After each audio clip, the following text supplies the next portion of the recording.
Cette année, pour Noël, j'ai envie de vous offrir un beau cadeau. Que diriez-vous d'un magnifique pied de biche procédural? Tu vois, je suis pas la moitié d'un crétin. 1, 2, 3. Bon, c'est pas la première fois sur cette chaîne qu'on cause de l'article 750-1 du Code de procédure civile. En gros, c'est un texte qui va forcer la partie demanderesse à un procès à justifier au préalable d'un échec de conciliation ou de médiation avant de saisir le tribunal. Bon, c'est fonction de la matière considérée. Actuellement, c'est pour toutes les demandes inférieures ou égales à 5 000 € ou pour ce qu'on va pouvoir dire être les problèmes du voisinage. Pour rappel, la différence entre conciliation et médiation, on a déjà fait une vidéo.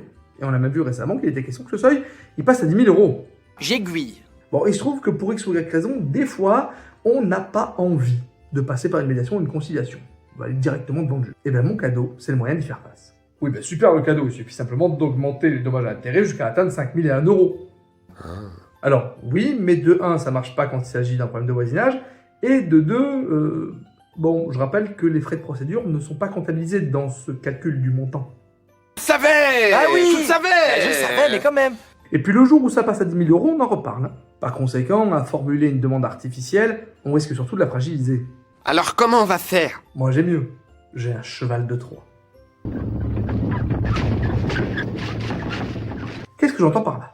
En procédure civile, on distingue fondamentalement deux types de demandes. La demande principale, celle qui saisit le juge, et les demandes incidentes, qui viennent a posteriori. Et parmi ces dernières, on va retrouver celles qu'on appelle les demandes additionnelles, celles qui visent à modifier ses prétentions initiales.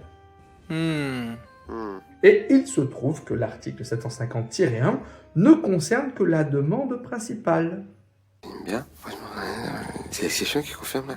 Oui, ça marche. Mettons, je vais attaquer pour un trouble anormal du voisinage, et ben, je vais d'abord saisir le juge sur la responsabilité pour faute. Et ce type de responsabilité n'est pas couvert par 750-1. Mais comme le trouble anormal du voisinage a un régime juridique vachement plus favorable que celui de la faute, eh bien, dans un second temps, je reviendrai dessus. Exactement. Trouble anormal du voisinage, c'est la première vidéo de la chaîne. Et comme le trouble anormal du voisinage va ainsi débarquer par la petite porte de la demande incidente et non par la grande de la demande principale, pas besoin de médiation ou de conciliation obligatoire, donc pas d'irrecevabilité de la demande. Oh là là, c'est tellement bien vu! Avocat, c'est pas que du blabla. Joyeux Noël à vous tous.